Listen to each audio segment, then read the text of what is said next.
Hello everyone. Today we are going to read a story named Footprints Without Feet written by Herbert George Wells, an English writer. Was born on 21st September 1866 and died on 13 August 1946. So some of his famous works include The Time Machine, The Invisible Man and The War of the Worlds.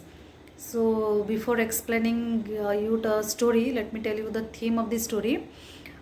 This is a story of a scientist named Griffin who discovers how to become invisible. So let's read that whether the scientist the scientist uses or misuses his discovery. So let's read the story. Footprints Without Feet.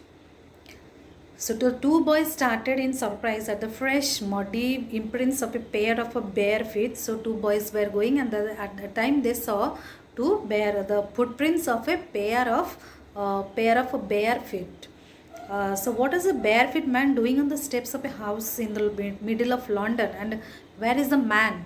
Means the two boys, they were able to see the footprints, but they were unable to see the man. So further footprints followed one after another, one footprint, another footprint, descending the steps and progressing down the street. The boys also followed the footprints and until the muddy impressions became fainter and fainter and at last disappeared altogether. So the two boys, they followed the footprints, but they did not, they tried to find out that who is the man, but they did not. Finally the footprints became fainter and fainter, but they did not find out who is the man. So the mystery was really simple enough. So the bewildered boys had been following a scientist who had just discovered how to make the human body transparent or invisible. So it was the mystery is simple, that it was the scientist named Griffin who had discovered something, how in what way a man can become invisible. Griffin the scientist had carried out the experiment after experiment to prove that a human body could become invisible. Finally he swallowed certain drugs, and due to that his body became as transparent as a sheet of glass. So here the scientist Griffin, he discovered something, and after taking that drug, the body can be invisible. So brilliant scientist though he was, so obviously he was a brilliant scientist, but he was rather a lawless person. In what way Griffin is a lawless person? His landlord disliked him and tried to eject him. In revenge, Griffin set fire to the house. So once, how, in order to prove that how, in what way he was a lawless person, so in order to take revenge, so once the scientist set fire to the landlord's house.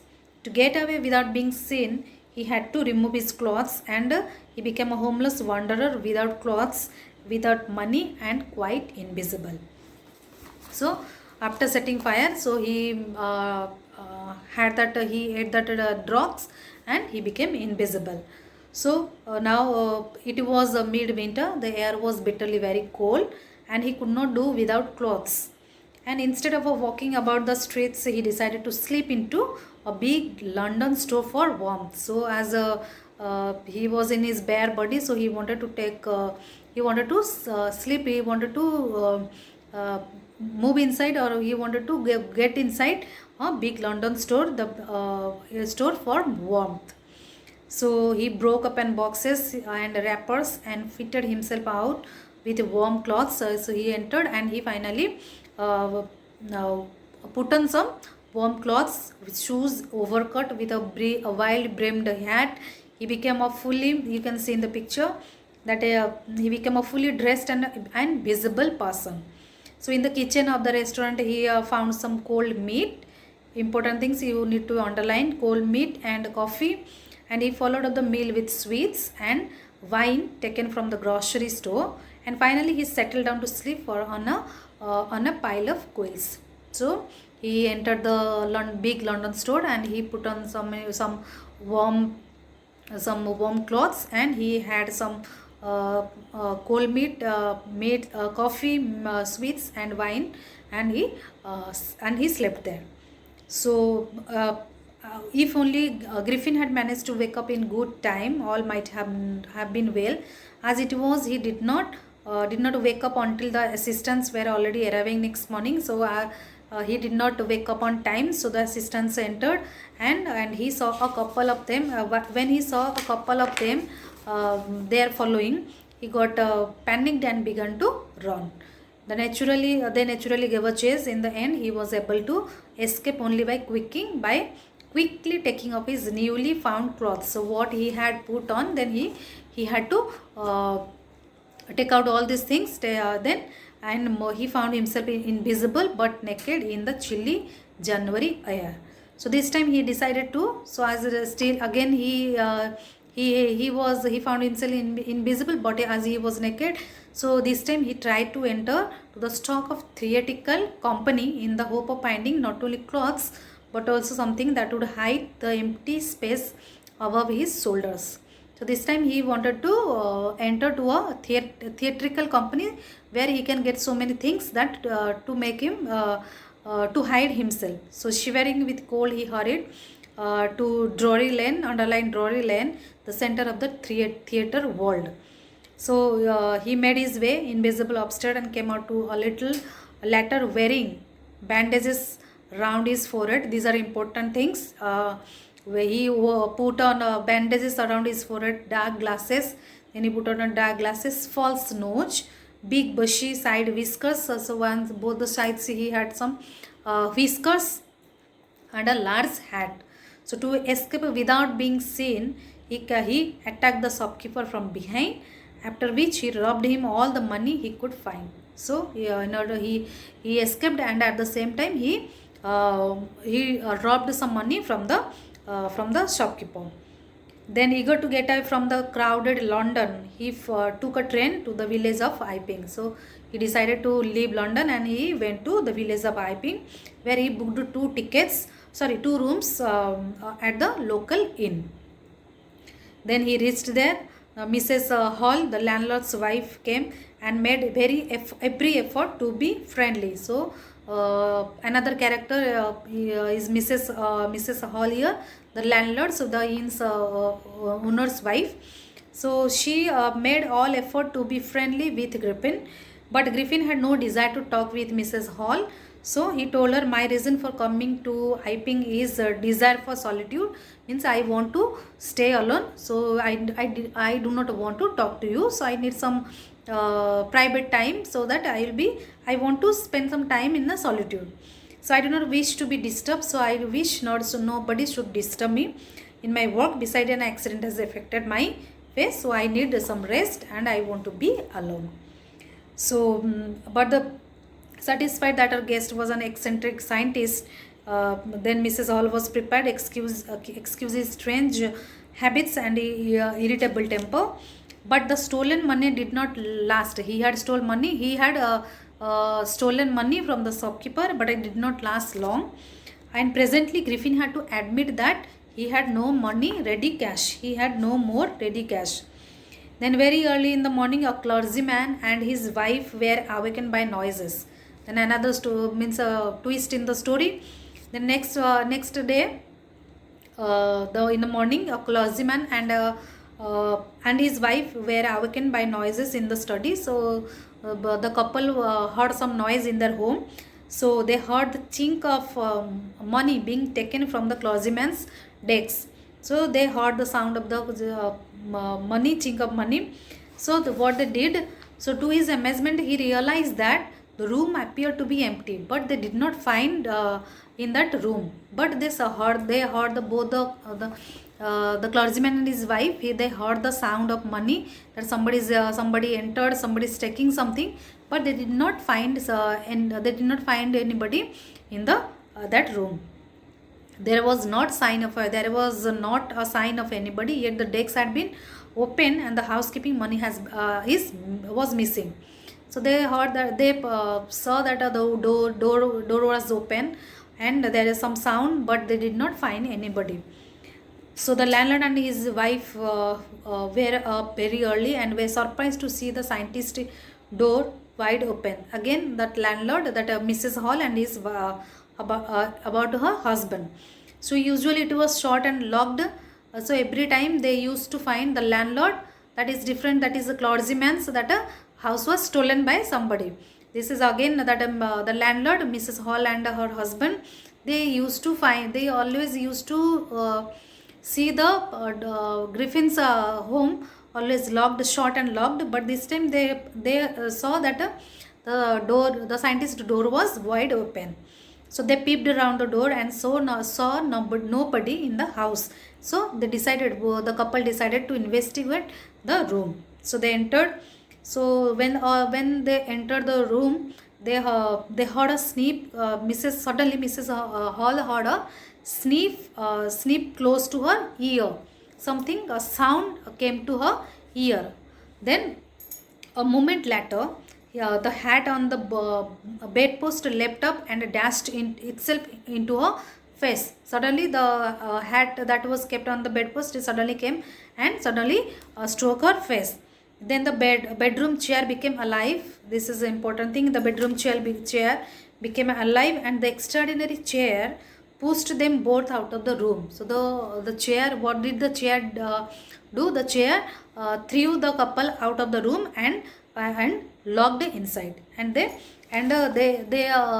chair threw them outside and locked, and that chair locked itself out inside. So Mrs. Hall almost fell down the stairs in hysterics, and she was convinced that the room might have the room was haunted by some spirits, and that the stranger had somehow caused these to enter into her furniture. So the feeling among the neighbors, that was that the trouble was caused by witchcraft. So they guessed that they are due to some spirits or due to some witchcrafts, these things are happening. But witchcraft or not, the news of the burglary that in the clergyman's house, at the clergyman's home, became known. So everybody came to know that what happened, that in the clergyman's house, the strange scientist was strongly suspected of having had a hand in it. How?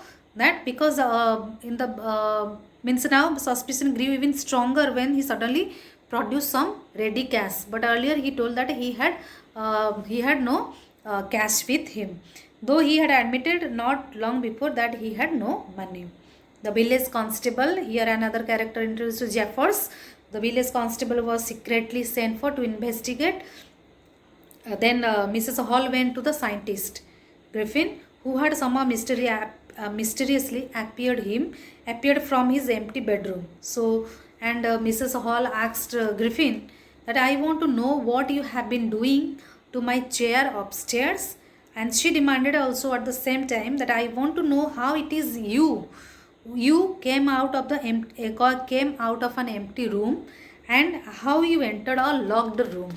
So these are the Mrs. Hall had some these are the queries that she wanted to know, and she asked to Griffin. The scientist, that time the scientist became very short, as he was a short-tempered man, he became very furious. So the scientist became very furious, and suddenly he threw up the bandages. You can see in the picture, he threw up bandages, whiskers, that all these things he had got from that theatrical company.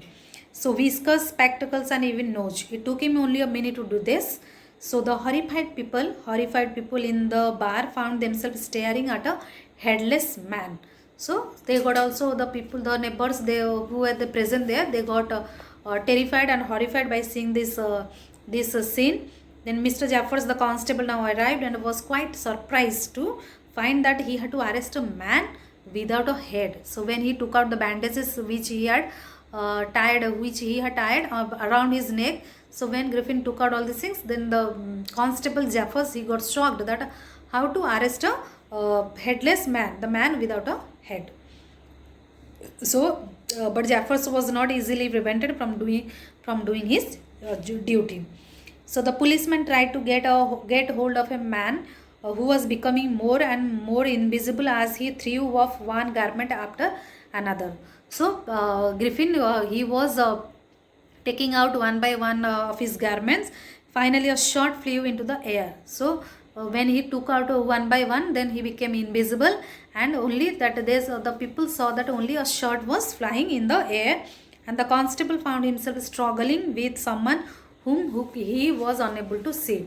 So here Zephyr, he was unable to see that with whom he is fighting, with whom he is with, and with to whom he wanted to hold him. So some people tried to help him, but found themselves hit by blows that seemed to come from nowhere. Other people also tried to help the constable to catch Griffin, but they got blows from from other side, but they did not. They were unable to make out that where the person is. So in the end, what happened? Jeffers was knocked unconscious. He also got a blow on his face, and he got unconscious as he made a last attempt to hold on to the unseen scientist. Who is the unseen scientist here? Griffin. So there were nervous, excited cries of hold him. So everybody, those who were present there, all the people, they were crying to hold him, hold the person, the invisible man. But this was easier said than done. But it was easy to tell that to hold on that person, but it was very difficult on the part to find out the invisible man. Griffin had shaken himself free, but the people, they were unable to catch hold of Griffin, and Griffin became free, and no one knew where to lay hands on him, and he escaped from that place, from the people, and nobody could find out where the invisible man